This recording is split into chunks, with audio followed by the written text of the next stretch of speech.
All right, welcome to the channel, MTG Flavor Sauce. Thank you for having me.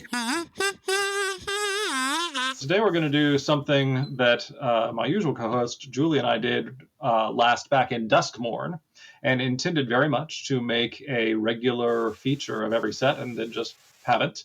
But I'd like to get back to that. And what we do for the set flavor report card is just go through all the mechanics as listed in the official mechanics of set name article provided by Wizards and argue about them until we can settle on a letter grade. So we're going to be looking at each one and determining, is it resonant, is it fitting, and is it fun?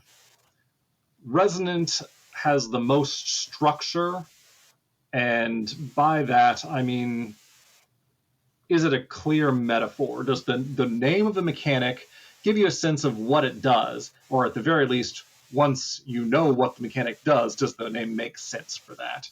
And for that, I have the list of examples we used last time. Flying is probably just the most resonant mechanic ever. It's S tier. It's above the letter grade system. If you explained it to someone who had never played before and had just learned how attacking and blocking works and said, hey, what do you think flying does? They would probably guess it correctly. I don't think anything else is at quite that level. Something I would consider an A would be Death Touch. If you tell someone that this mechanic exists, they have a reasonable chance at guessing what that means.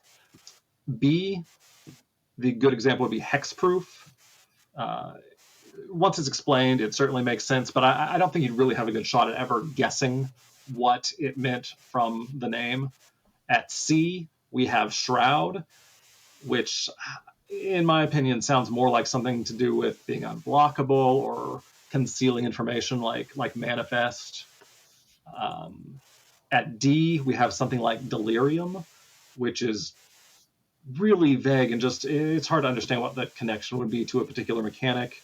And then something in the F category would be like Cipher from, I forget which of the old Ravnica sets, but I can't even remember what it does. It's just incomprehensible, and its relationship to the word Cipher just seems like a complete non-starter to me. Do those sound like a decent baseline? Give you a sense of what we're looking for? For sure. And then the other two pieces of the rubric, fitting. Does this mechanic really fit in the world building of the set? Everything else that's been presented. And in this case, because we're looking at a return to a playing set, a return to Tarkir, we're going to be looking at, does the Abzan mechanic, the new one, fit with what we know about the Abzan already and with the stories and world building we see on the cards and in the news stories and everything. And finally, the fun category, that's just basically allowing for some personal preference. And it may let us bring in a little bit of, yeah, do I want to actually play this? So, given that, I know you've been thinking a lot about what this new set is in relation to the original Tarkir sets. Cons, then Fate Reforged changes everything in the past, and then Dragons being this alternate timeline. And they feature very different world building elements. And so that's all going to come into play when we judge each of the new mechanics in relation to the world. So, do you want to say a few words about what this Yes, set is trying to accomplish? yes, I'm quite excited about it. As a lot of Magic players have opined, uh, it's exciting to go back to a Magic plane and a Magic plane that exists in earnest rather than in imitation of some other tropes.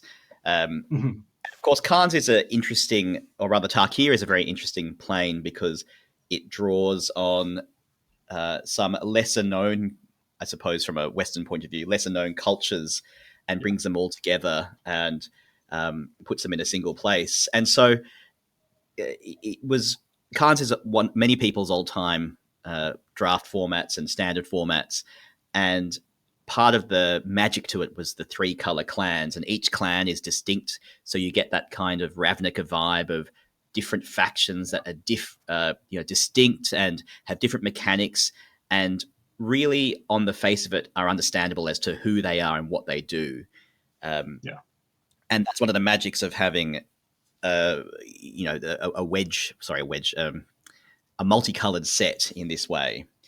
Um, Now, the thing that I've drawn from a lot of Maro's writing on this and his Drive to Work podcast is that it never necessarily had to be the way they ended up doing it, but there are various things that pushed them to where they were. So Khans of Tarkir showed five three-colored clans, and those clans were what we call enemy-colored clans. And so you have three colors in each clan, and two of those colors are enemies of one of the colors. So there's two sets of enemy pairs in the three clan colors.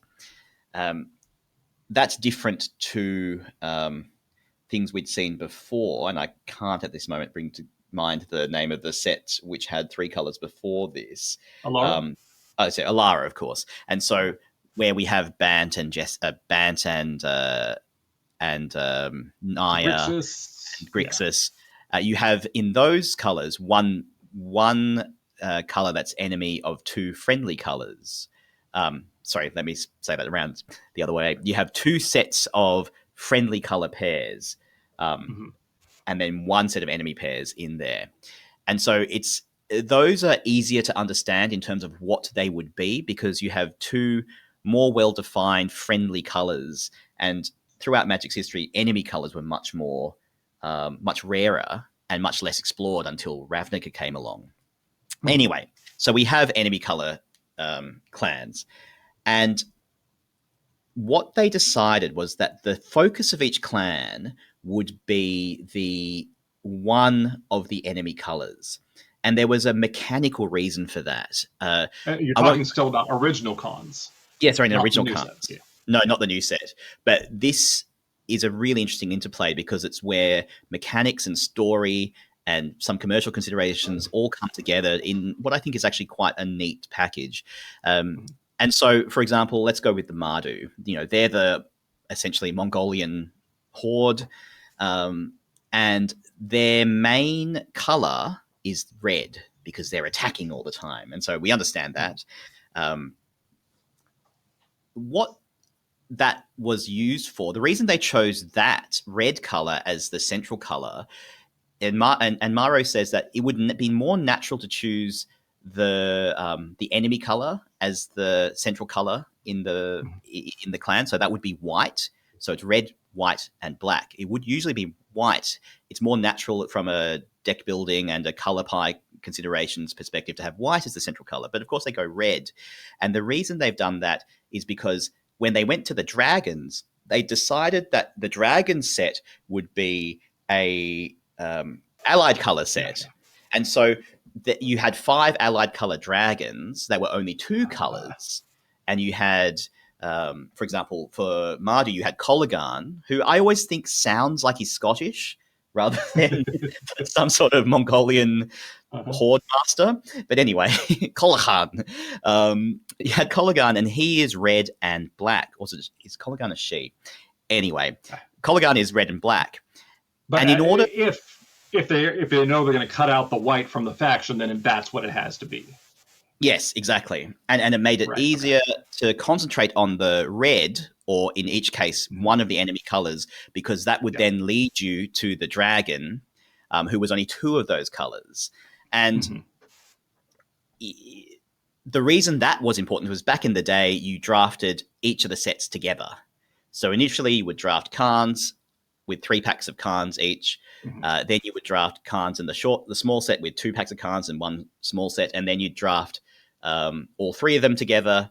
And they really needed to make them all work together. I don't think they ever actually did that. I think it was all it was different than every set before that because Dragons is a large set. And so I think it was Khans, Tons, Fate, and then Fate, Dragons. I think. Perhaps, yes. But the idea was twofold, I suppose, that they would all lead together so they would all blend together well. And the limited environment would make sense. And so, it's not limited, sorry, the standard environment would make sense where you had all these cards milling together. And so that's a very mechanical, game design-y kind of consideration. But it's cool because from a story perspective, what that meant was when Tarkir was changed because Sarkhan and I won't say anymore because Sarkin, full stop. The dragons came into power and then took over these clans that had long histories and real culture, and they were really interesting. And the dragons turned these 3-color clans into 2-color clans. So they, in some sense, homogenized them a little bit and Yeah. removed one of the things that made them more unique. And that color has now been added back. So now we go to to Tarkir Dragonstorm. We're now living in a world where those dragon lords have been overthrown, and the clans are back. And the clans now have refound that lost color. And in refinding their lost color, what the Wizards design team decided was they would make that lost color the central color of the clan. And so now Mardu is not centered in red, it's centered in Mhm. white. And so the clan still exists. It has the same name, it has the same iconography, and it broadly does the same things, but their philosophical focus has changed. And that makes sense because they've had to change through this oppressive act of being under the thrall of these dragon lords to finding themselves again in this new world that's quite uncertain, because one of the side effects of them overthrowing the dragon lords through this Mhm. magical dragon spell they engaged with was to cause the dragon storms to go out of control, not just on their plane, but as we find out, the entirety of MTG's planes. Mhm. And so that what that is and apologize for being long-winded, but I find it incredibly enthusing that you had this very mechanical, very grindy sort of thinking process that turns into something really quite profound in terms of the flavor and the story. And we Yeah. see that we'll go through that as we talk about these mechanics, this change of the focus of the clan. One thing to add as well is that uh, I did mention commercial considerations, and I just wanted to say this is back in Khan's day, it was the time of 3 set blocks, Mhm. long, long, short, or long, short, short, whatever they were, or large, short, short, rather. Um, and now we're in a world where Wizards basically does a single visit to a plane, unless they have to Yeah. throw in a Hail Mary for an extra set like they did with Crimson Vow. But otherwise, they only visit the plane once. And what Maro said is what people loved about the Khan's block was 2 things: the clans and dragons. And so they had to That is mush them so together much to into a cram thing. in. And so and one thing he says in his articles is when you have the Mhm. clans, they're 3 colors and they're 5 of them, you don't have much space for much else. And Yeah. so they had to fit dragons in somehow. And so making the dragons overthrown, but the dragons are 2 things now. There are some dragons that are friendly to the clans and the clans use for Yeah. their purposes. So they're in clan colors. And then there are Mhm. just other wild dragons emerging from these dragon storms. And so you have just dragons as part of um, the furniture of the plane, but also they are the main threat that all the Yeah. clans have to rally together to fight, and so that gives the narrative impetus for the set. And then on a more macro level, it actually provides the narrative impetus for the entire arc, because now we find out that in addition to all the stuff Jace has been doing in the background and in this set has failed to do, the real interplanar threat is not Phyrexians or Eldrazi or what have you. It's these dragon storms that threaten to rip the whole multiverse apart. So this commercial consideration of needing to cram everything into a single set has Mhm. given the creative team this opportunity to make dragons the focus of the whole arc and the whole multiverse, which of course is fitting Yeah. because Magic is at its heart a fantasy game, and dragons are, if nothing else, one of the most quintessential parts of any fantasy world. And so, if dragons now become the center of the entire multiverse, even in say Kamigawa or even in this space plane we're about to visit. There's Yeah. this idea that dragons are important and somehow essential to what MTG is, which takes us back to the fantasy roots of the whole setting. Anyway, Yeah. that's a long a long discussion, but I just found reading all through Maro's articles just so fascinating as this way of as exploring how these things all come together, and now we can look at some cards to Yeah, yeah, talk yeah. about in not in the abstract.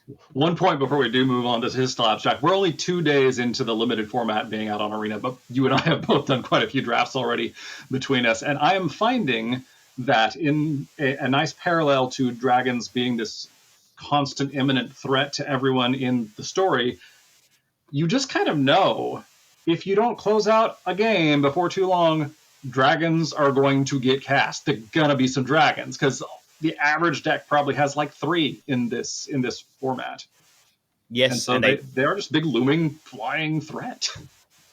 yep, and if you can't deal with flyers or you can't deal with the dragons, you're in real trouble. Particularly Yeah, that Teamer one that's hexproof until it does damage. That thing is yeah, that's yeah. Shivanbot called it Palladia less, I think, because it does the same thing as Palladia more, as except yeah. Anyway, slightly smaller. Yes. yeah. I must say that there is plentiful removal, which makes sense Mhm. because the the clans in Tarkir have worked out ways to deal with the dragons over time, although the problem's getting worse and worse. My least favorite thing is finding a dragon that is has toughness bigger than 5, because then the white spell just can't kill it, and you're Yes. really stuck. Yeah. Well, we're talking about dragons. Do you want to start with the dragon mechanics, or do you want to Sure. start with? Okay. Why don't we just start with the exhales? The osseous exhale is the one you were just referencing. It's a cycle of uh, commons in every color, but the exhales themselves aren't the mechanic. What they each have is the mechanic behold. You can behold a dragon when you cast the spell, and that is a mechanic. I should clarify what that means. The reminder text on the card says, to behold a dragon, choose a dragon you control, or reveal a dragon card from your hand. And we have simply seen that mechanic elsewhere. In Caverns of Ixalan, for example, I think it was, is it Armored Kincaller? Yeah, With that had yours. almost the same verbatim text. When it enters the battlefield, you may reveal a dinosaur card from your hand. Um, if you do, or if you control another dinosaur. So yeah, it all equals out. You gain 3 life. So they've taken that concept and given it a keyword. So what do you think of that? Behold. Does that capture that mechanic very well? I love it. Mm-hmm. I've seen this mechanic on a number of cards. We had it in Ixalan with dinosaurs. We've certainly had it with dragons before, and I'm sure you can throw up some examples. I can't bring it into mind right now, but we've certainly had it with dragons before. Maybe Dragonfire, I think might be one. One of the dragon burn spells. If you reveal the dragon or had a dragon, it did extra damage. Um, and I think it's a wonderful way of expressing what that is. Uh, to behold, you're looking at the thing either in your hand or on the battlefield. Look at Mm-hmm. this. We have a dragon and somehow we are infused with extra power. Or we have a dinosaur and we're infused with extra power and might. Yeah. Um, to me, I think that's a really hard concept to try to find a word to describe, and they did it. I'm so Yeah. impressed. I think it's pretty good. It does. It's a loaded term for me in that it conjures one of 2 things: either beholders, the monsters from D&D, which are just a Yes. different thing, or kind of a Shakespearean behold. It's a very old word. It has a flavor inherent to itself, but you know, it does say, with a nuance that most words don't, hey, look at this thing. No, look at this thing. It has a lot of emphasis built in. And, well, certainly when we're beholding a dragon, that feels right. And honestly, same with the dinosaur. But what if we're beholding a bird? If they reuse it in that context, or it might feel a little less like a perfect fit. But in this set, I think you're right. It's up there in A or B territory for just making sense, and it's very easy for me to remember. Oh yeah, behold means that. That's good. And I think the thing is, because it's a mechanic that exists already, Hmm. some ways it doesn't need to do as much. And this mechanic's not really. Uh, it's really a knob for power rather than Yeah. something that should make us that excited. So I'm excited because they found this fairly trinkety kind of. It's not even really a mechanic, but cost, I suppose, or extra Hmm. cost, and found a really neat way of describing it. Um, as a mechanic to play, it's not particularly fun one way or the other, but it does make decisions in draft important, Yeah. where you might just have dragons that aren't very good in your deck just because it makes other cards a lot better. Now they always Yeah. say you shouldn't draft bad cards to make other cards better, but in this You know. case, it might matter, particularly because a lot of the dragons are Yeah. omens as well, and we'll get to that no doubt. Yeah. Um, but because the cards are multi modal, you can play them for the modal side, but still have a dragon in hand, which gives you Hmm. that little bonus. And so that's a nice design space to be in. So I think in terms of fun, it's not exactly fun, but it's interesting. Yeah. I think, and then in terms of how this fits in the set, uh, there are 6 cards with Behold. One of them is a rare, Sarkhan. The other 5 are the exhales, and those are the ones they're going to see over and over.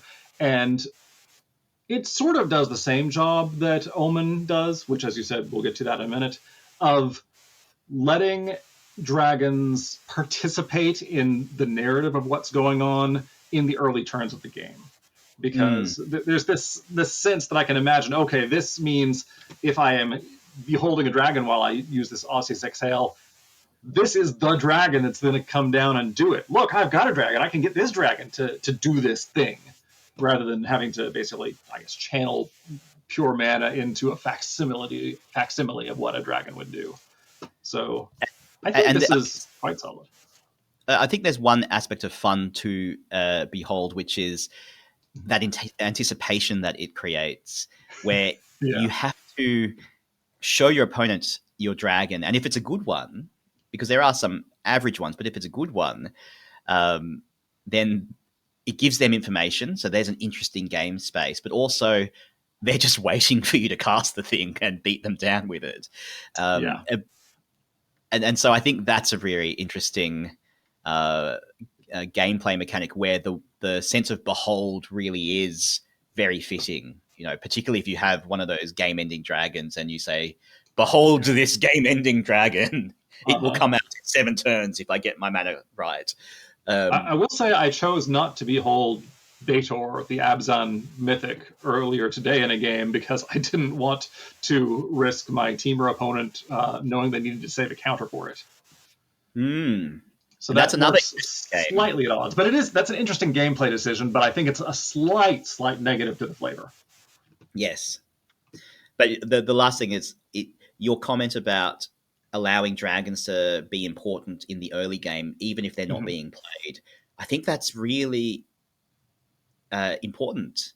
Hmm. They're not just things that um, only come out at the very end of games. They're things that matter the whole way through, and it's a way of having dragons, which are big and hard to cast usually, being important the whole way through. At every turn in the game, and that's a very interesting.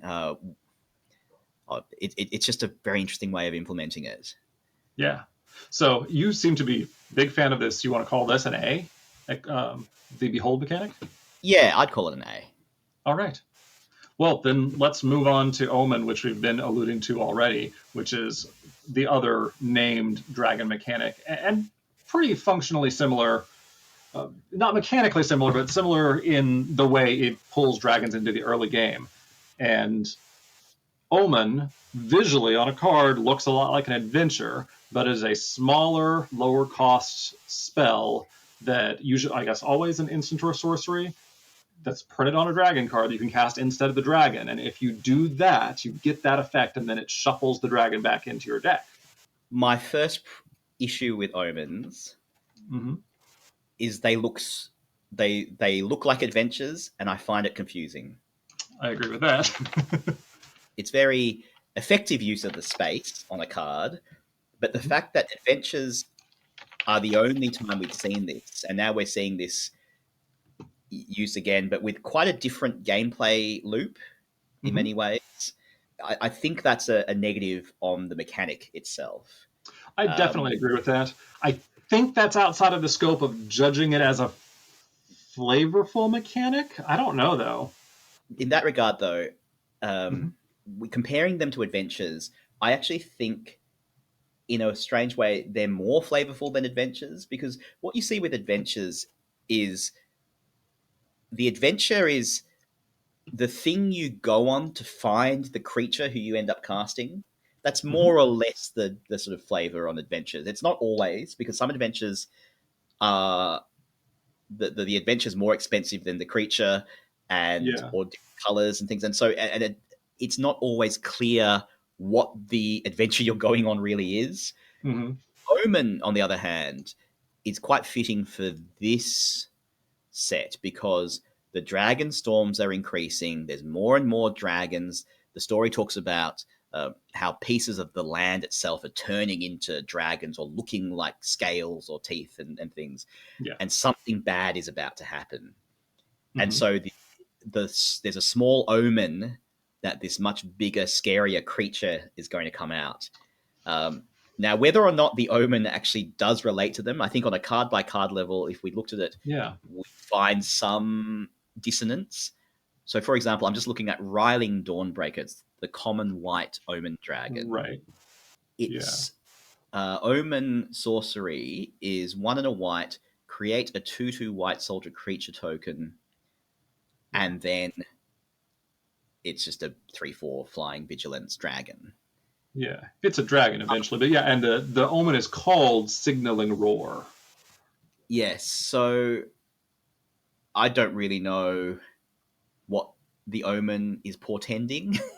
Yeah. Well, um, I think you before getting into that specific example made a better case for Omen's flavor than I had thought of at all, which is bringing in the narrative bits that we've heard from like the Planeswalker's Guide and everything about the land beginning to shape itself like dragons. Like that is an omen, and so mhm, like the Sagu Wildling lets you search up a basic land with its omen, which is Roost Seek, and I can see more of that type of effect, but most of the specific omens, which I think this is what you're getting at, just don't seem to really tell a story like that. yes, which is a bit quite different from at least the original set of adventures in Eldraine, where because they Mm-hmm. were telling fairy tales, Mm-hmm. you the adventure was often something that linked to something that happens in the fairy tale with the monster or bear Yeah. or whatever you find at the end. Whereas here, I'll look at another one, Scavenger Regent. This is Yes. a rare black one. Now, this one is a bit better. There's an exude toxin that kills non dragons, and then you get the dragon, the scary 4/4 flying dragon. Yeah. So you can imagine that at some place in Tarkir, there's this uh, gas explosion of poisonous gas, and then later on emerges the dragon. So that's fairly neat, I think. That But could be, but I don't. I think the creative team has just kind of fallen down on that job because a lot of them are like the blue common Durgar Island Dragon has skimming strike, which implies it's just these are things the dragons do before they're really here. It's just like it flew by and did this one thing and then came back later. And the Meringue River Regent, coil and catch. That sounds like a thing a dragon is doing before it's just really on the battlefield. And I think I prefer the idea that you've yes, presented, like, but so this may be that I don't like the execution of these as much as I like the general concept. yeah, I agree, and I think the idea that the omen is a thing that the dragon does, that Mm-hmm. might be fine if it weren't called an omen. I note that in Maro's article, he says that the original version or an original version of this was a thing called swoop, which Yeah, would yeah, make yeah. more sense. and then it was redone because of mechanical reasons. It essentially Yeah, actually brought the creature into play, but then the creature then disappeared itself back into your library, yeah. sort of like an evoke cost. And Um, it feels like that's what they've done, and maybe they should have just called it Swoop and had it work like this.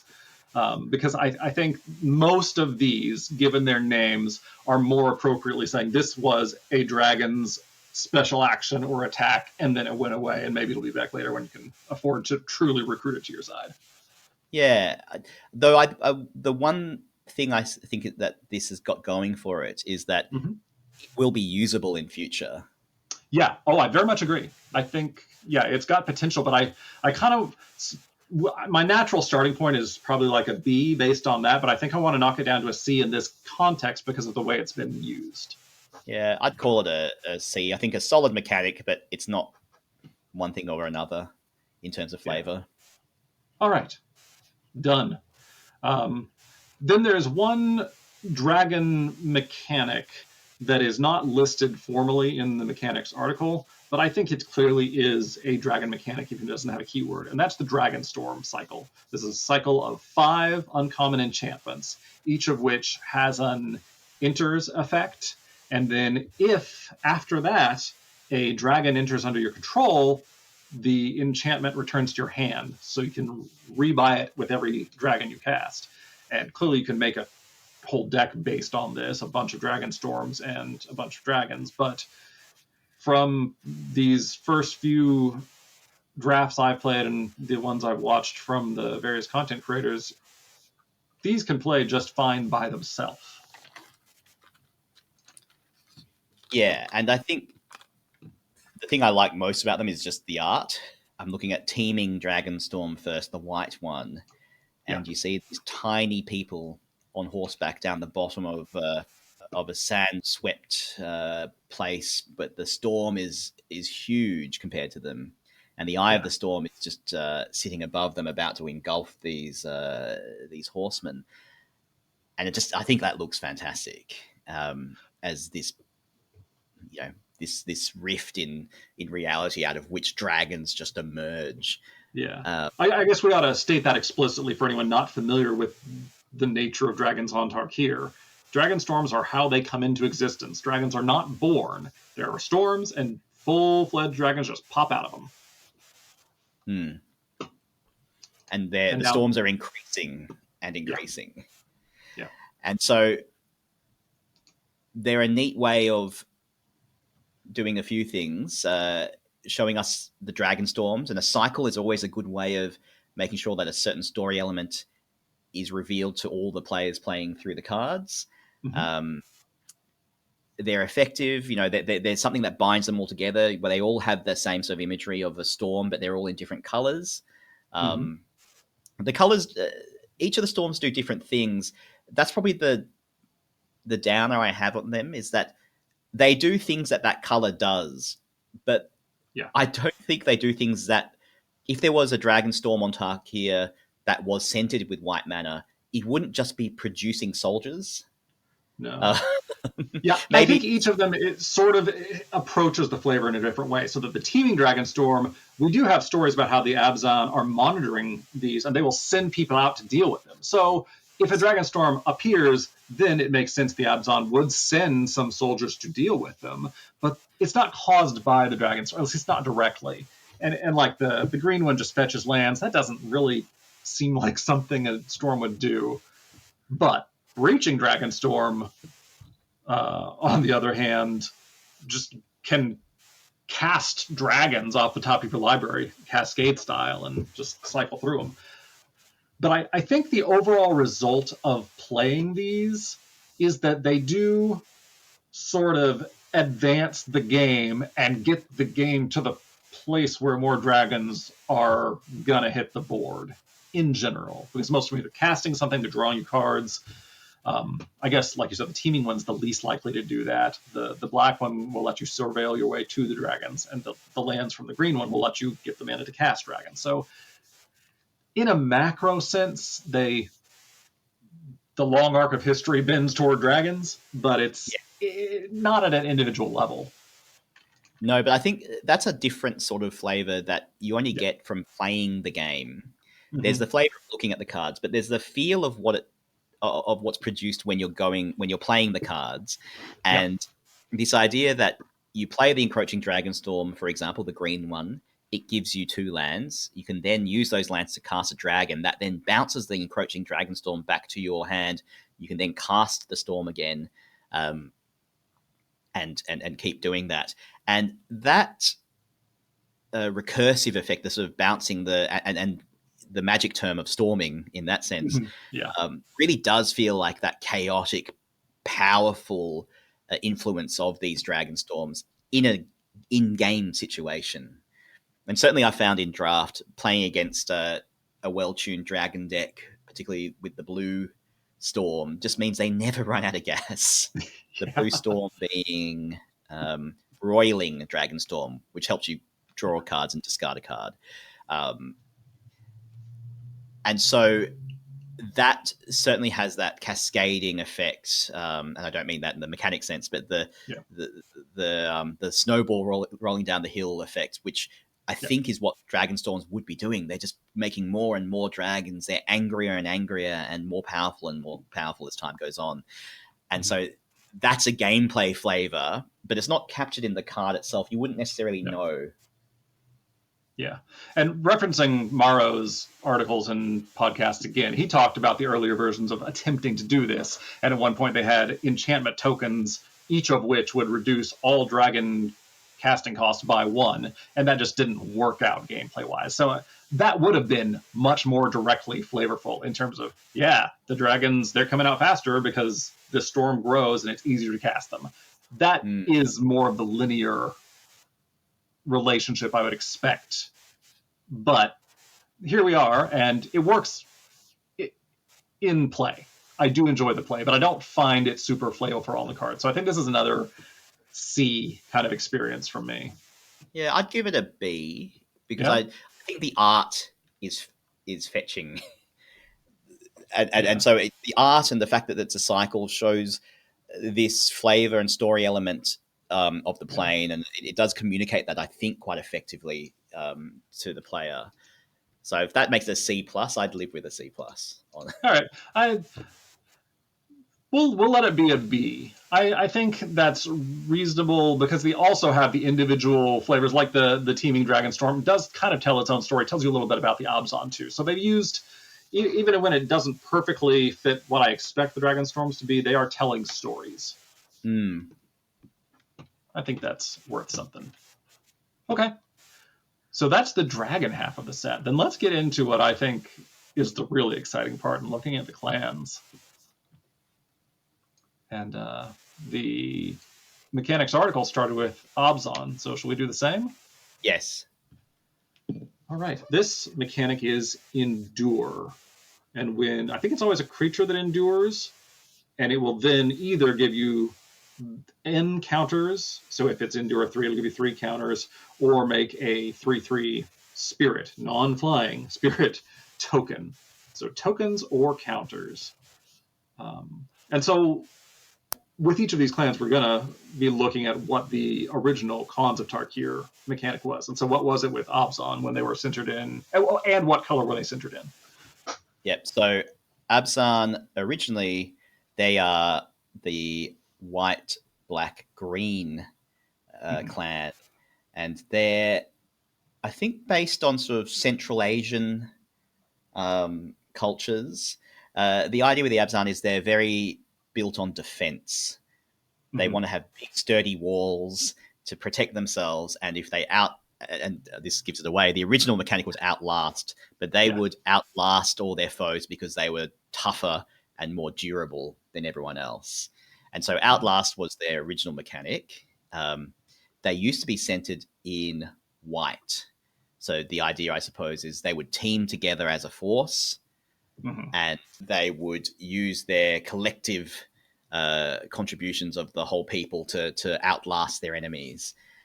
Now they've brought black back into the Abzan, and that means that they are centered in black. Um, Now let's look at the mechanic. I suppose Outlast is you pay the Outlast cost, you tap the creature, and it adds a +1/+1 counter on that creature. So Outlast only affects the creature who Outlast, and you have to take them out of combat for a bit while they tap themselves down. It's probably relevant to understanding that and how it feels to know that there were a bunch of creatures in that set that said every creature you have control with a 1/1 counter gets X, where it would be flying or trample. It would just grant keywords to each other. So that is a way that it kind of works as a team. And so Abzan Falconer is probably the one that most people still see. It still gets commander play. And it gives everyone flying. And it's got a fellow in mail or in armor with a giant falcon behind him. And obviously he helps other people fly the falcon.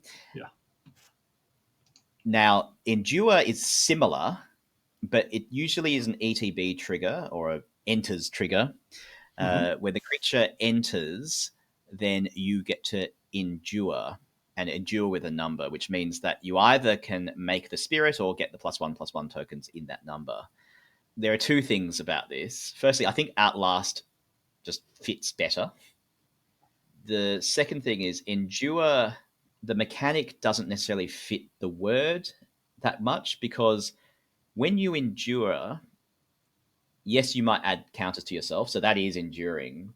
But bringing a spirit into play is maybe enduring. Now, the Abzan, one of the things they do is they venerate their old their ancestors, and they keep their spirits alive or keep their spirits in the realm.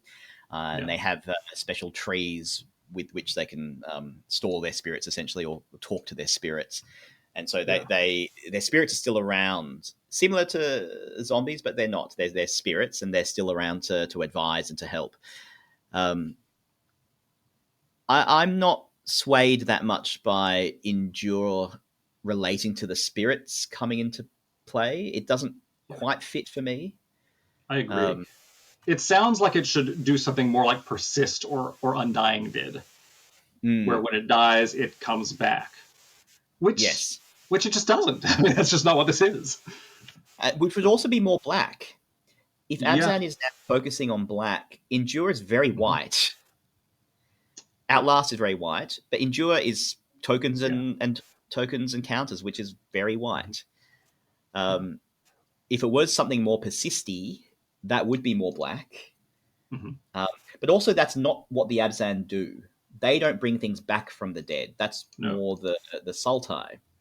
The Abzan just venerate their dead, and their dead help them in a different form. And so I can see here they probably didn't lean greatly into this new color focus for the clan, which I think, as we'll see, they did for some of the other clans more so. So overall, it fits with what the Abzan do. It doesn't seem to fit so much what their new focus is. And I think just in a general sense, it's not that resonant with what the word is. Yeah, I think that's the big one. Like that's D level starting point for endure being tied to that mechanical effect. That's just not a really strong connection. But then the fact that it does pretty well gel, what it does gels fairly well with what the Abzan do. It plays well in the same space. So I don't know, C or D, somewhere in there is what I would. D. I mean, if I called it a D plus, we're doing the limited thing where we just add pluses to things. Right. Yeah, because there's one on here that I know I feel very much is a D. No, I don't anticipate assigning any Fs today, but this one feels better than that, so I'm kind of inclined to say C on this one.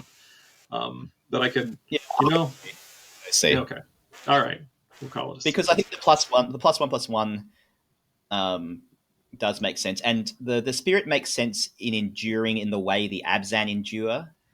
In that, they're venerating the spirits. They're relying on them. The spirits are coming back to help them. Actually, I saw a card in draft the other day, which is pretty much that idea in in a card, and Furious Forebear. It's a white card, one and a white, and it's a spirit Oh, warrior. right. Mm-hmm. And the forebear is coming out and waving their fighting stick at the enemy. Yeah. Yeah, and so it comes back, but the first time it was the human, and the next time it's the spirit. But it's still the same card, but we can get that that's the story. I'm not sure it's the same person. I think that's No. the I think that's that warrior's ancestor coming back to seek vengeance, where the warrior's been felled but may still be around, and Yeah. then his ancestor is coming out to make a point. You see Yeah. him There you deflect go. away, or to protect his wounded descendant. Yeah. Okay. All right. Let's move on to the Jeskai then, and Flurry. This is one that is an ability word rather than a proper keyword, meaning that it doesn't impart rules meaning on its own. Rather, it's there as a label to help us understand that a bunch of cards are going to have similar effects. And in this case, it is basically a unifying term for a concept that already exists of whenever you cast your second spell in a turn. Yes. Maybe let's look at Wingblade Disciple for this one. Okay. One, because I think it's a cool card, but two, it's a neat example of how the effect works. 2 and a blue, human monk flying, Yes. and the flurry is whenever you cast your second spell each turn, create a 1/1 white bird creature token with flying. Yeah. I like flurry, and this is a bit like what I thought for Behold before. This is a mechanic that's been around. It's never really been great in draft. Every time they've Mhm. tried to put it in, it usually doesn't work. But I think it might work in this format, but I'm not sure Mhm. yet. Um, but I like that they found a name for it, Yeah. and a flame that the name that to me is very fitting in multiple directions. Firstly, it fits just what you're doing.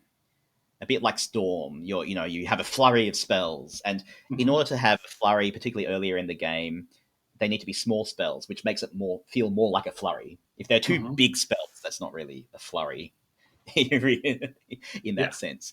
But to me, the word is very fitting. The second thing I think is the Jeskai were centered in blue. They're now moved to red. Mhm. Their old mechanic was prowess, which is now a deciduous mechanic, so it's very common throughout Magic sets. So it's no longer particularly Jeskai. But essentially, if you cast a non-creature spell, then your creature gets +1/+1 until end of turn.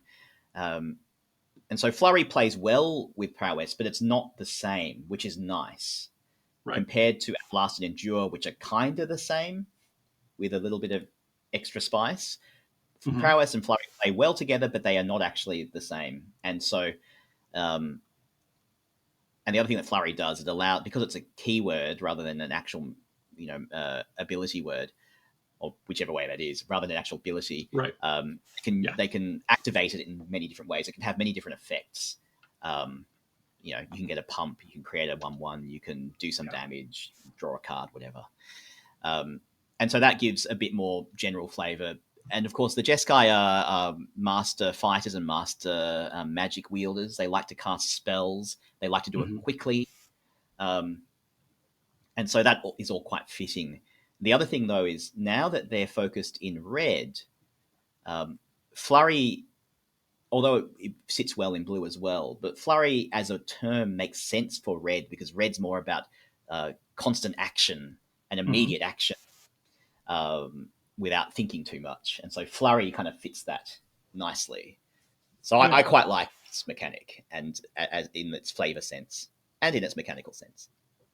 Yeah. The word flurry, I think of two things when I just hear that word: either snow flurries or flurry of blows. That phrase, and this is obviously more applicable to the second, and it's perfect for a group that is based on Shaolin monks and highly disciplined martial artists who engage in a lot of meditative study and discipline.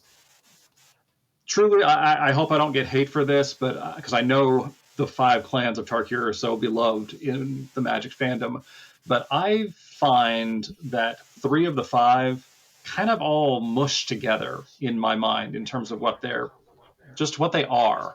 The Mm. Abzan, the Temur, and the Mardu, they're all nomads who are tough as nails to some degree, and they're different mixes of that. But then you have the Sultai, who until now have been the clear bad guys who are busy doing stuff with zombies, and then you have the Jeskai, and they those 2 groups really stand out and have their own aesthetic, and to my mind are just real easy to separate. And the flurry just fits perfectly into my concept of what they are for all the reasons that you Mm. already said. Basically, a Yeah, so lot of words to say I agree with you. yes, but it's interesting words. There's an interesting point here which I won't labour, but you know me, I'd like to labour. Um, the one of the things I note about those 5 clans and what you've noted about 3 of them kind of being nomads who are tough as nails. I Mhm. think the Abzan aren't nomads, but they kind of present that way, and that might be Abzan, uh, Mardu, and Tima are all kind of Central Asian, North Asian kind of Mhm. inspired, or sort of Middle Eastern inspired, like that. That sort of Silk Route, Yeah, essentially, is yeah, what they yeah, are. Um, Up to the very northern climes of our world, so Inuits and people from those sorts of areas. Um, but they are probably the ones we know about the least. Mhm. We certainly know more about Shaolin monks. I have a particular view on Sultai, and that's more because my family history is in Southeast Asia. So to see Mhm. Southeast Asian imagery on magic cards is pretty cool to me as Yeah, well. But they're more distinct, and I think broadly in the West we're more aware of them. Whereas that Silk Route, Central Asia, all those Mhm. stans in the world, we probably don't know, and so that probably goes 2 ways. We don't know, but also the creators probably didn't know as much as well. So it's all yeah, kind of just a non-distinct mess of kind of, well, particularly Abzan and Maru, kind of spiky sort of people with lots yeah, of spikes, and the team are just people wearing big fur coats. It yeah, seems maybe that's not paying enough respect to what the work of the Wizards team has been, but I yeah, kind of feel that as well, like you do. yeah. To your point about the Abzan not really being nomads, I realize that's not really part of their description, and in the new set, their world building has a lot of these giant cities. But I was thinking, why do I think this? I looked back, and there's this series of cards where they have a giant beast towing a siege building, and it gives me that sense. So there's Yeah. Siegecraft, Salt Road Patrol, and there's a Mm. number of others where they just have these enormous, enormous monolithic siege towers, which give me the sense of, oh, a war behemoth. Give me the sense Yeah. that they have just mobile cities. Yes. um, Yes. I so understand that. that's, I think, where Of I get that sense. course, the siege rhino and his Yes. smaller baby cousin, the skirmish rhino. They only bring him Yes, out I love battles. that. Yeah. One of my returns to Magic, probably my main return, because I really just had one bout in middle and high school, then out for like 10 years, and then back in right after cons, right as that was Shadows of Innistrad was actually when I got back in. So Siege Rhino at that time just still had this enormous reputation. And so that's, as always, I'm sad that I missed the era of Siege Rhino, and now I get to relive it with Skirmish Rhino. And so far, it has not gone well for me in terms of my interactions with the rhinos. But I'm glad to finally make up for that lost time. So Um, I've gotten us way off track there. We are supposed to assign a letter grade to Flurry. Are you thinking it's an A? yeah, I think it's an A. If what was the other one we gave an A before? The The Behold, whole I think. the Yeah, whole got A, then Flurry gets an A. Yeah. yeah, I think that's true. If you set the standard too high, nothing gets an A, and that's no fun. So I think that's reasonable. And it's funny because it's not exciting in the sense that it's exciting to play, but it's not Hmm. exciting because it's new. But I Yeah, think this is the best implementation of this mechanic we've seen. And yeah. then it actually makes sense. There's some reason for it to be there flavorfully. Yeah, Whereas in the past, it was never quite clear why we're doing that. I think it's exciting in that it helps communicate. Hey, Jeskai does this. You can do Mm, this in this set. And that, yes. as a package, that works. Yeah. All right, on to the Sultai. So, who were the Sultai before, and what was their old mechanic? Okay, so Sultai were definitely the bad guys in in the past. They are based on Southeast Asian cultures, Cambodia, Thailand, Vietnam, Malaysia, those sorts of places. They come from the steamy jungles, but the thing they do is they uh, use the dead, and in the past they used to use the dead as slaves. Yeah. They'd have zombie slaves, um, and they were very much centered in black. And Hmm. so that very much fits that they would, use um, nefarious means to gain power and privilege and that sort of thing. And they often have a lot of gold, and a lot Hmm. of things reference gold in the Sultai. Um, often And even among with the living population in both cons and dragons, one group is mm, oppressing another. There's just lots yes, of bad stuff going on. yes, and they had slaves, and that's problematic in some ways because we're Understatement, essentially yes. yes, but in terms of this world building, to have quite distinct peoples who are based on quite distinct places in the world, and then one of Yeah. those places we say as slaves Yeah. for no particular reason other than the color pie kind of mandates they do bad stuff. Yeah. Um, that's a bit problematic. So what we find now is the Sultai have been reborn, focusing back on green. Um, and green also has these graveyard synergies in its color pie, but Hmm. green focuses more on bringing back to life. It's regrowth rather than returning from the dead as a dead thing, which Yeah. is more the zombie black kind of graveyard mechanic. Um, Sultai's original mechanic was Delve, which is a famously broken mechanic, uh, as anything that allows you to reduce mana costs is usually broken. What Delve does, it allows you to exile cards from your graveyard to uh, pay for mana. Hmm. And so what you do is mill a lot of cards, pay for some expensive thing with only 1 or 2 mana, and get that expensive thing out, and then you win. Um, and so that's very black, though. Yeah. Using the dead, using whatever you can to get your advantage. Hmm. Now it's renew, which is a bit like a Golgari mechanic scavenge, Yeah. which allows you to pay a cost and then exile a creature from your graveyard, and then that will then grant another creature some counters or keyword, some +1/+1 counters or keyword counters. I think Hmm. that's the usual thing that Renew does. It might do some other things in some other cases. Um, and so again, this has this graveyard use connected to it, Hmm. similar to Delve, but it's much the two things. I suppose it's not broken, and two, it's the name is the name Renew does focus your attention on the thing you are adding those counters to. Yeah. um, you are helping something get stronger, get to Hmm. helping something grow and get more skills, and have more impact. And I think that's quite fitting.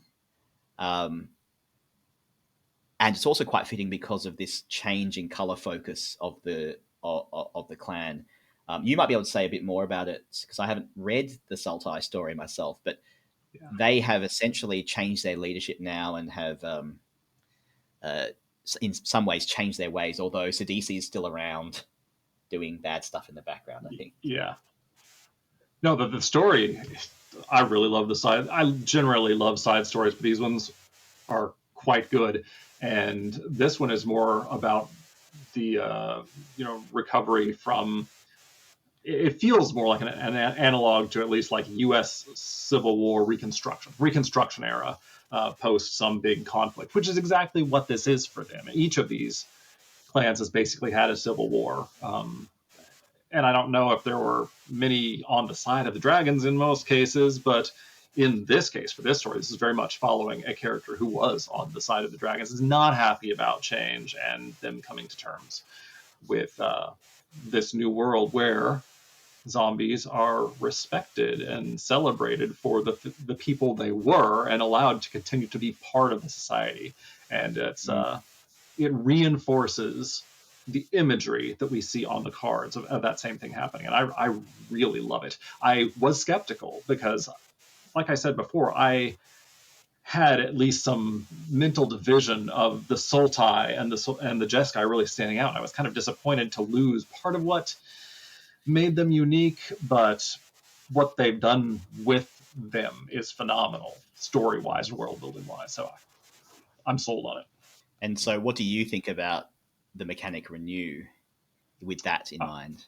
I echo your sentiments. It is a excellent way to still use the graveyard as a resource, but just that name, the word renew, is puts a nice positive spin on it that matches who they are now, and it ties in mechanically with just self mill. So you do the milling, and then you can do either delve or renew, and so these things play well together. They still play in this Sultai space. It's not at odds with anything, even though this is the clan that has had the greatest change. So I think that's very well done. I don't know if we're using as our baseline, could you guess what this does from the name? Not at all, probably. I mean, we That's wouldn't guess any of them from the name, to be fair. no, I don't think so. I think that's quite the rare thing. So I think that puts it in the A or B space. Yeah, there's Definitely something A about or it B that space. means I'm not that excited about this mechanic. And I think it's just I'm scarred by Scavenge being really bad. And it is so similar to that. This is just a slightly more flexible scavenge, right? Mm. But I think it's actually quite powerful. Mm-hmm. I was beaten down by a Kiru Goldkeeper the other night in a draft. And then when that died, it then put counters on something else and made it bigger and made it fly. Yeah. He's a dragon that's guarding some gold in Smaug like fashion, but Oh, in right. I know who you're talking about. Yeah, they've used. I guess this is kind of the spoils of Ikoria, adding all these keyword ability counters to the game, and now we're just mm, seeing a new use for them because most of what these do is add some +1/+1 counters and a keyword ability counter or two or three. There's the rare yes. vampire that gives you, I think, death touch, lifelink, and flying. But Yeah, and I've is that played right, or against does it? that. It's hard to beat.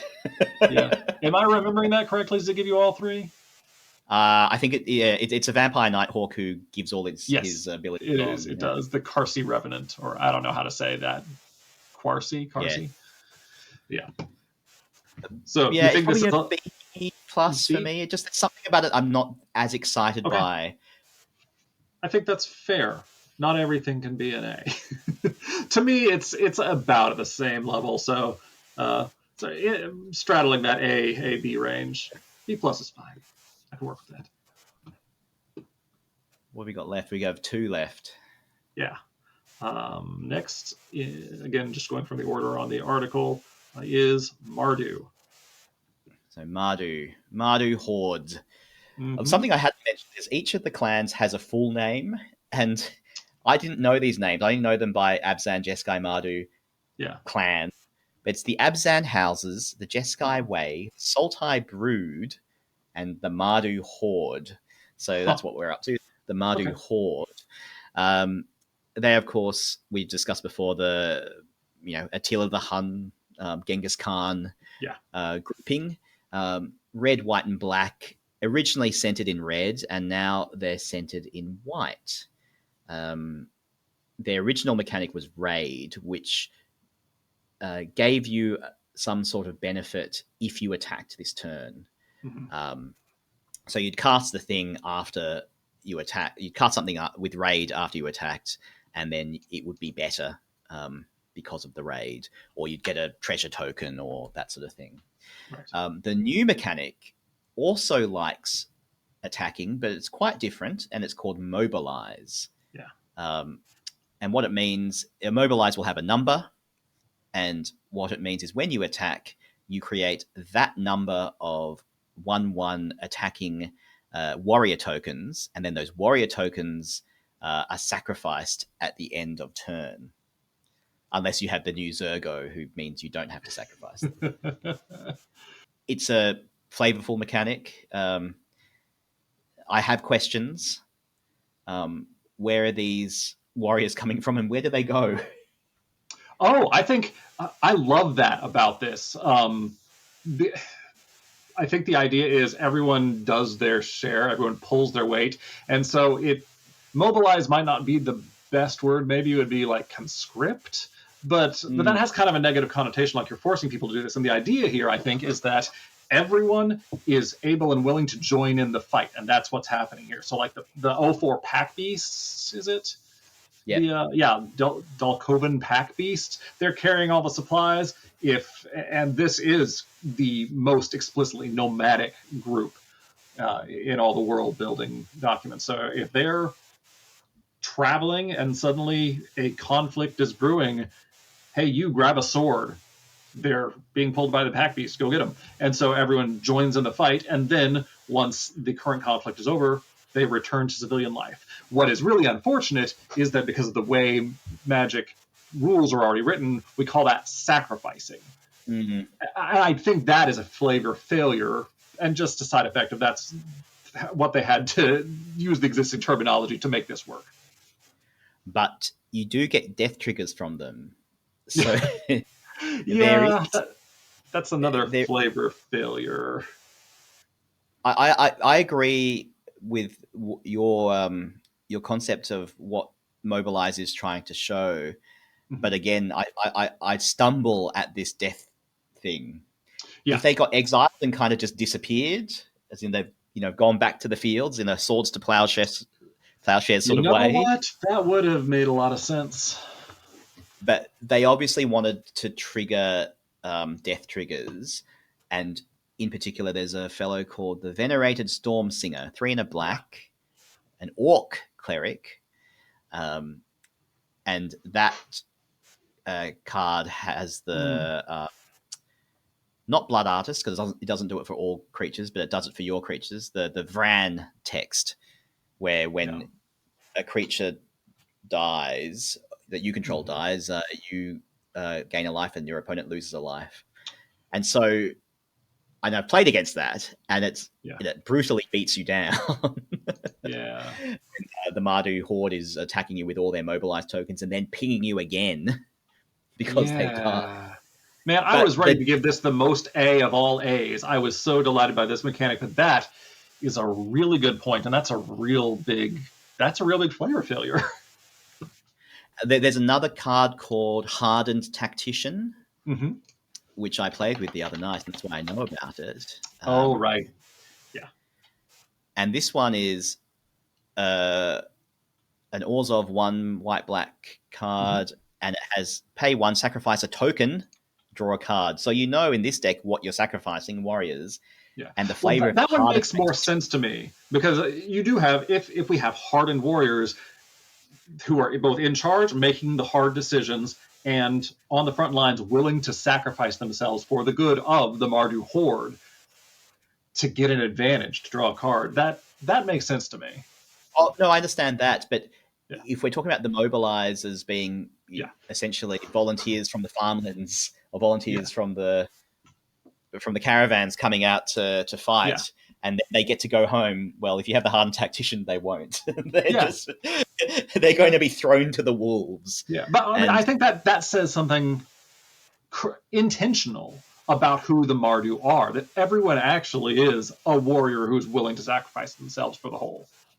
yes, Even the people who normally tend the animals in the caravan. yes, yes. No, so I see that. I guess the thing is, mobilize then is maybe conscript would be a better word. Yeah, But no, in the sense that they're voluntarily doing that, but the death at the end is a bit inexplicable, I think. yeah, yeah. I think it only actually makes sense in the hardened veteran case or hardened tactician case. All the other ones, especially the black one with the blood artist like effect that you mentioned, that doesn't fit with the rest of what seems to be the intent here. That's unfortunate. Hmm. But I do like that it does focus on white more. So yes, it likes attacking, Yeah. but the bonus you get is it brings more people to the fold, and it Mm-hmm. creates tokens. So that's very white, but also it's about community and the clan coming together Yeah. for the good of the clan. Um, but that death trigger thing for me is still still Yeah. something which doesn't quite fit. And then the word mobilize is just a bit sterile. Yeah. I feel like this is just one of the many situations where they have just used so many good simple words already that just have to be reaching for something else. Yes. But I don't know what the perfect word would have been, even among existing keywords. Enlist is one we've had. Yeah, that actually. Um, but of course, they've used that one. So Yeah, exactly, exactly. and will be forever forgotten, even though Yeah. it's a fun mechanic. So, like I There was said, I was ready to just give this a solid A, but I think I have been talked down to a B at least. Is that I'd what? go with a B Okay, with okay. this one. Settled for a B. Well, that takes us to the last one, the teamer. Harmonize the teamer. So they are our green, blue, and red uh, faction. They're kind of based on northern and Arctic peoples in the world. Not even just Asia, but I suppose the Arctic, because it's the smaller part of the world up there, is Yeah. spans the whole way around. Um, and they're historically about being big and tough, and they make use of big bears and big mammoths and that sort of thing. They were originally, which is very green, and that makes sense. They were originally centered in green. Um, their old keyword was ferocious, which was a thing that gave you a bonus if you had a creature of power 4 or greater. Is that right? Yes. Um, and now the keyword is harmonize, which is essentially flashback. So when you cast a spell or instant, it goes to the graveyard. Yeah. When it's in the graveyard, you can recast it for its harmonized cost, which will be quite high. Often Yes. there are fives in the generic cost for these Yeah. things, um, as well as the colored mana. And you can tap a creature down to pay for part of the harmonized cost by using that creature's power. There is a elephant card, Mammoth Bellow. So 2 and the Team of Mana. It's a sorcery. Create a 5/5 green elephant creature token, and then harmonize for 5 and Teamer. And then you can make another green elephant creature token. And you can use the elephant you made the turn before to make this second elephant. This is a fine mechanic. In terms of what it does, it's pretty fun. In terms of what the word is, Yeah. it could mean anything. Uh huh. And particularly because, Team are very green, even Hmm. though now they're said to have focused in blue. But Harmonize is already a card, which is draw 3 cards. Yeah. There's that. That's a problem for me. Um, but the other thing is, what Maro says they were trying to do was trying to focus on the spell casting aspect of the teamer. That seems to be an entirely new thing. Yeah. The And fact I that this is know, all instants and sorceries is, I guess, just sorceries is kind of wild to me. It's does not fit. I have lots of complaints about Harmonize. the biggest of which is that you can only use one thing to harmonize. And it's true that two-part harmony is a musical concept, but generally, harmonize implies at least three, possibly a larger group of things. So this feels like it should be more like convoke or affinity, something where the Mm. more of something you have, the easier it is to cast something. And then what is the flavor here? They're getting their big elephant to help you cast a spell. Why does the elephant help them cast a spell? Yeah, and that I thought was absolutely nonsensical, but there are kind of answers in the Planeswalker's Guide and in the short story. So the Planeswalker's Guide mentions that the Endless Song is sort of the name for their fundamental religious belief. To Hmm. quote, the teamer believe in the endless song, the energy that suffuses the land and connects all beings past, present, and future. And then in the short story, the sort of climax of that story centers around them literally singing this small group of characters and having this enormous, both kind of spiritual, but also very literal and impactful experience on their clan's existence and survival. I That you have to dive deep to find that out, though. Yeah. There's. I'm just looking at the card file. There are 8 mentions of the word song. Mm-hmm. That seems to include, that will double up some because there are multiple copies of some. One is Unending Whisper, which is a harmonized card. It's draw a Mm-hmm. card for 1 blue, and then you can harmonize for 5 and a blue, or tap a 5/5 elephant down and cast in a blue Mm-hmm. to do the spell again. And it says in the flavor text, in the endless song, teamers whisperers hear spirits murmur of the past, present, and future. So Mm-hmm. that's one mention of the song.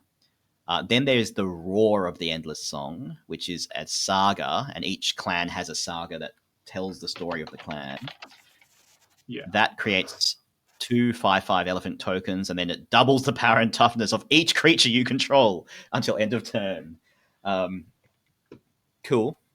And there's the art's interesting there in that in typical saga fashion they've drawn on the art being something else, in this case Mm-hmm. some sort of tapestry or what have you. Yeah. It may be a literal tapestry or it might just be a drawing of one. And then there's the Songcrafter Mage, who is a Snapcaster Mage from Innistrad days, but he's a human bard, and I always like a bard uh, as a creature type. Mm-hmm. Um, but essentially, he then gives your cards harmonize. Your cards in your graveyard harmonize, and their harmonize cost is their mana cost. So he's Snapcaster Mage, but for Teemo. Yeah. And then there is the spirit dragon for them, the Ureni, the Song Unending. Yeah. So there are 4 cards that reference song. Yeah. If I knew this, and it's my fault for not having read the story, but if I knew this, I would feel quite differently about it.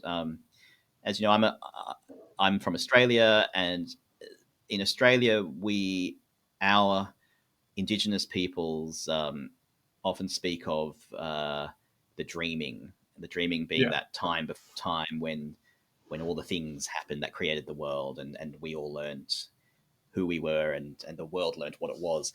But those things are told through stories, and the stories are ever continuing stories. They're not seen to be stories that end. And this sort of song, this sort of view of history and the present and the future as a song is very, I think, in keeping with Indigenous cultures across the world. Mm-hmm. So that pays some great respect to the actual peoples that the team Yeah. are based on in a way that probably Khans didn't. Yeah. They're just, people I love in it as a fair. world building element that you So, can dig deep and find, but it's not presented it, strongly enough to make any sense of this as being the name of the keyword. no, exactly. And so, I'm torn on that because I think Yeah. it's quite interesting. The other thing is, it's essentially meaningless outside of this plane. Yeah. You couldn't use harmonize outside of this plane because it essentially only makes sense because of this major but very hard to find part of lore and world building Mhm. for this clan. Um, and again, for me, it's a word that already exists in Magic and has a meaning. Yeah. Well, and even knowing, even if you really love the world building element of this, why is this a mechanic associated with things in your graveyard explicitly?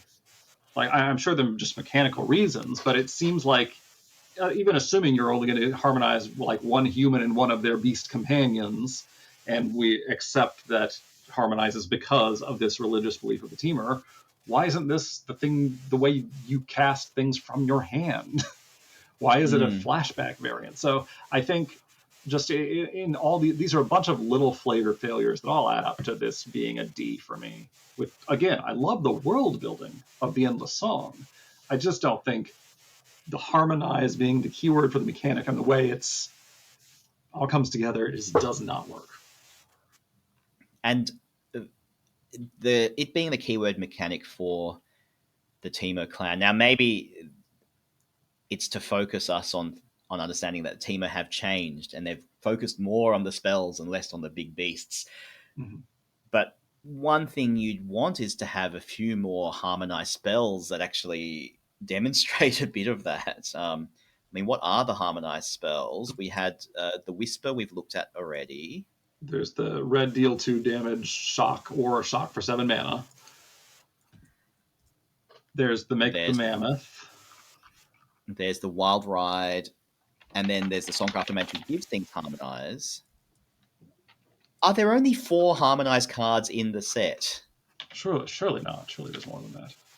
Oh, I get 11 hits. Okay, what am I looking at? So Urini's rebuff is an unsummon. Winternight Oh Stories yeah, is a rare that's draw 3, discard 2 or 1 if it's a creature that you discard. There's the Rampant Growth Roamer's Routine. Synchronized okay. So Charge is distribute 2/1/1 counters. Yeah, there's a handful of spells. yeah. But they're all sorcery.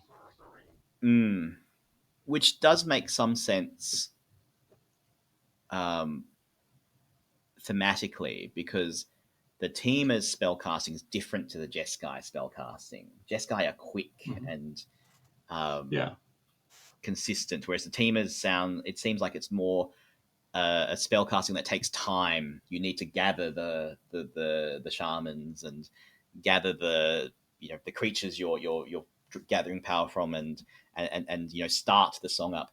Uh, yeah. just one thing you have children who are at the right age, and I have a child as well who would know this. It does remind me of the end of, or the middle actually, of Frozen 2 when Yeah, they're all up in the Arctic equivalent and they're accepted into the tribe and there's a big song um, yeah. as part of that acceptance. But that was you know the people up there singing, and so when you were explaining the story behind that, that was the first image that came to head. Um, but it's Yeah, obviously it's something. the grimdark version of that. Yes. um, yeah, D. I would have given it a D if not for you telling me about I still the think keyboard Harmonize thing. should be a D, and we can just say that the world building for the teamer, way up there, but this specific keyword as a mechanic, as a mechanic, it's fine, but as a keyword, as a flavorful mechanic, it's not pulling its weight. No, It is I'll go with you on the D then. all right. Well, good deal. We made it all the way through, and as is the Yes. custom, something that I think is going to be a 20 to 30 minute uh, process takes a little over an hour. So this, at least we didn't turn it into a 7 volume, 10 plus hour compendium like I did with Fallen Empires. There's always hope. We'll work on it. Well, maybe we'll repeat this process with future sets. All right. Well, Yes, well, we might have to do that with a non-magic IP, God forbid. yeah, we'll see. I certainly won't be able to get Julie back to do it. So if you're game, Let's see how we go. All right. Thank you for having me. Oh yeah, it's been a pleasure. Thanks for being here.